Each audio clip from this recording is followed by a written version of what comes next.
You think you know what famine is. You've heard about failed rains in Africa, the Irish potato blight, or maybe the biblical tales of starvation and hunger. But what if I told you the deadliest famine in human history wasn't a natural catastrophe? What if it was engineered, by government decree, by ideology, by a bureaucracy that counted the dead but never changed course?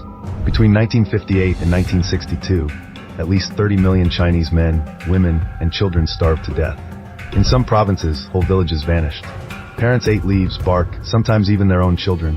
The world's largest country, locked behind a wall of propaganda, turned its own peasants into fuel for an ideological experiment. And the world, knowing, seeing the signs, said almost nothing. This is not just a story of famine. It is a story of power without accountability, of utopian dreams turned nightmare, of how millions can die not because nature failed, but because truth itself was buried. This is the story of the Great Chinese Famine, the deadliest crime almost nobody talks about. Chapter 1. The Promise of Utopia, Mao's vision. To understand the famine, you have to start with Mao Zedong. In the aftermath of World War II, Mao's Communist Party seized control of China, promising an end to centuries of chaos and humiliation. The People's Republic would bring prosperity, dignity, and above all, modernity to a nation scarred by war, poverty, and imperial exploitation. In 1958, Mao launched the Great Leap Forward. The idea was as grand as it was reckless. In just a few years, China would become an industrial superpower, leapfrogging the West. The means? Mobilize the entire rural population into people's communes, abolish private property, and unleash the revolutionary will of hundreds of millions.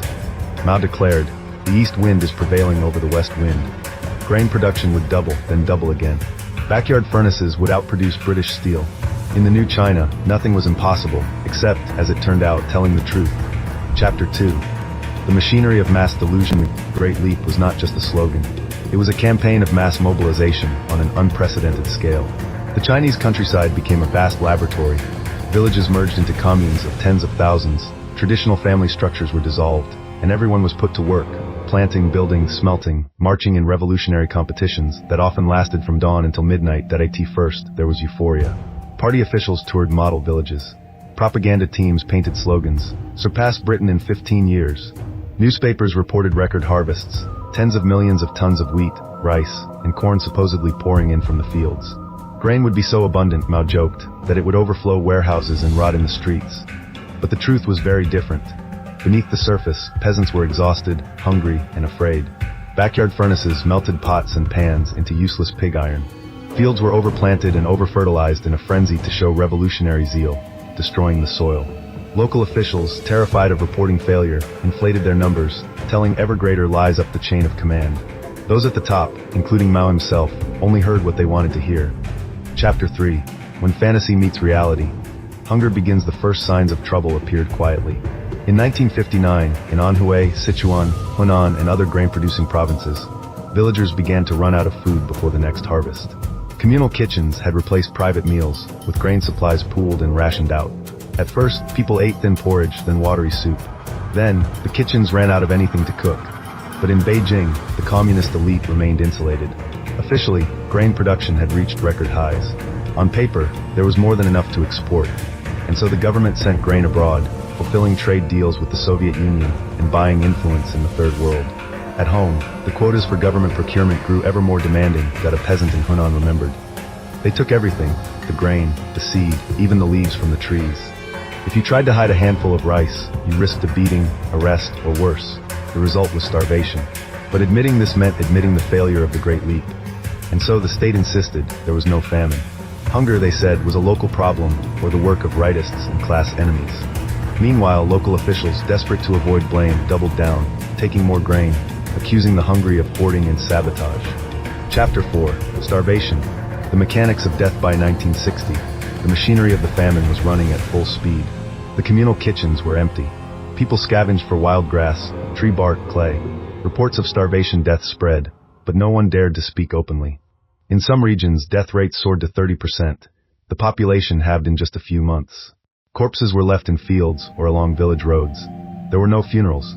Neighbors were too weak to bury the dead, and sometimes too hungry to care.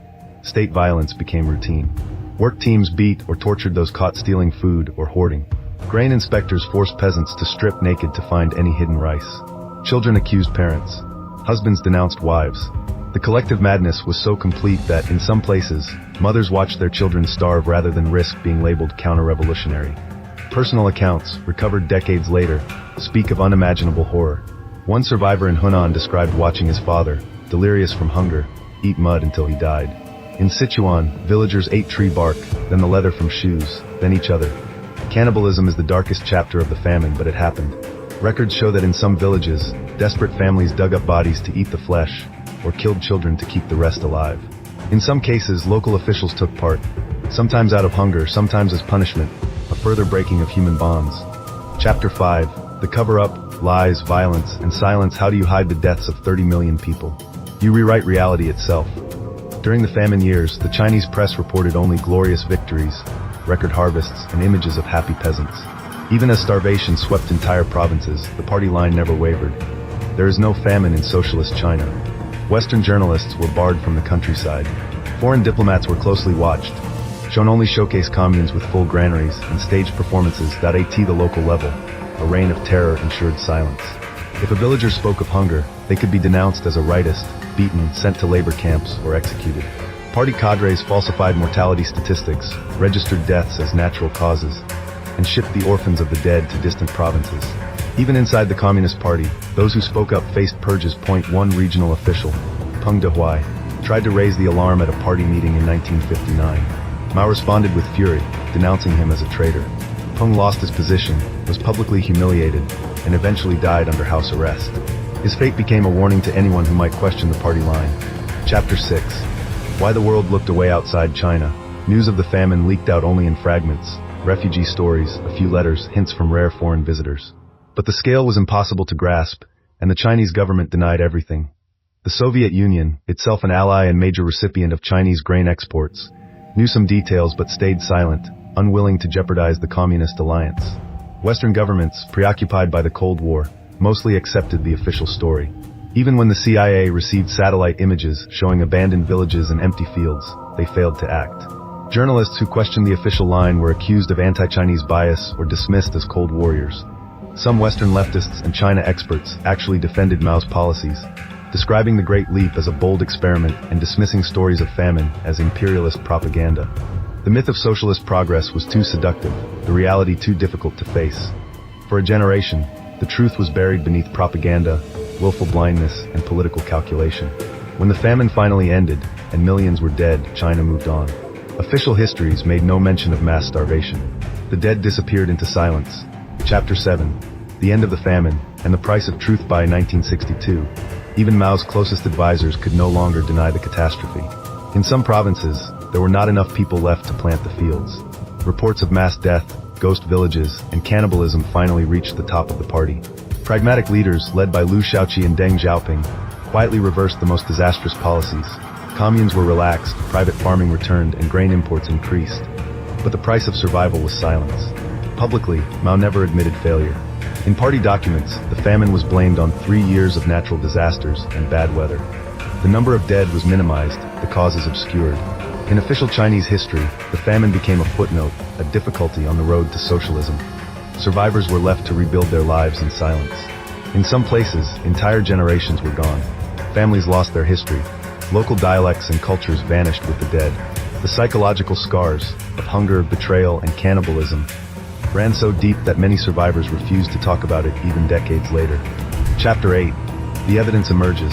Breaking the silence, the true story of the Great Chinese Famine began to surface only in the 1980s and 1990s, as China opened to the world and brave historians, journalists, and survivors began to speak.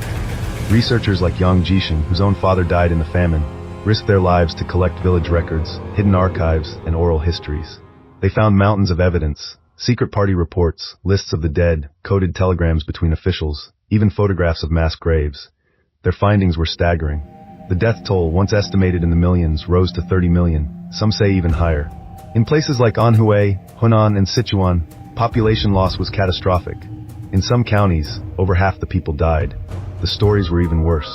Letters smuggled out of China described villages where everyone is dead, only the wind remains. Survivors recounted how mothers fed their children clay, how families drew lots to see who would live and who would be eaten. Some saved the bones of the dead for years, unable to bury them without ceremony. Chapter 9. The Propaganda Machine, Rewriting memory. Why is this famine so little known, even today? Because the Chinese state, and in many ways the world, chose not to remember. In China, open discussion of the famine is still forbidden. School textbooks refer only to 3 years of difficulty. Memorials are rare, often vandalized or closed by authorities. Survivors are warned not to speak to foreigners. Journalists who report on the famine risk censorship, harassment, or arrest. Official histories celebrate the progress of the Mao era, glossing over the mass deaths. The party line insists that mistakes were made, but heroic leadership saved the country. Dissenters are accused of hurting the feelings of the Chinese people or spreading rumors. Outside China, the famine is often ignored in Western histories, reduced to a line or a statistic, overshadowed by the drama of the Cold War or the later opening up of the Chinese economy. But the evidence remains in the archives, in the villages, in the memories of the few survivors still alive. Chapter 10. The Human Cost. Personal stories of loss. To grasp the scale of the famine is to risk losing yourself in numbers. But behind every statistic is a human being. In Gansu province, an old woman named Lu Meiying remembers watching her 4 children die, one after the other. They were so hungry they didn't even cry at the end, she recalled. We boiled grass and tree bark. At the end, there was nothing left. I wanted to die, but I had to survive because someone had to remember.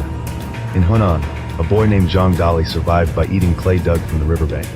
He never grew to full height.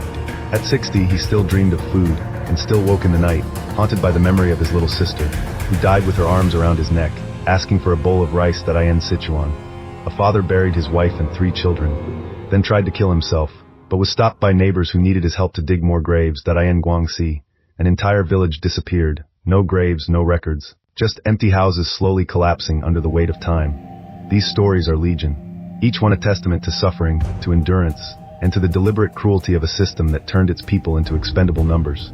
Chapter 11. The Global Lesson. Why this history matters. Why tell this story?